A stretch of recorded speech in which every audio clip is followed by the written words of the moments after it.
আমরা সবাই চলে এসেছি পুজোর ডালা নিতে। এখান থেকে আমরা পুজোর ডালাটা নিয়ে নেব, তারপরে যাব হচ্ছে মন্দিরে।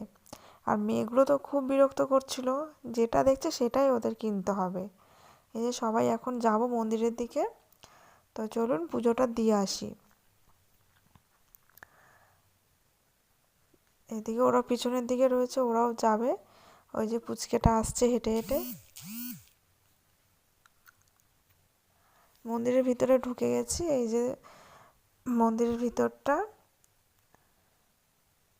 দেখুন, বাচ্চাগুলো কি করছে। আমাদের বাচ্চাগুলো মানে এত বিরক্ত, যেখানে যাবে সেখানেই শুরু হয়ে যাবে ওরা।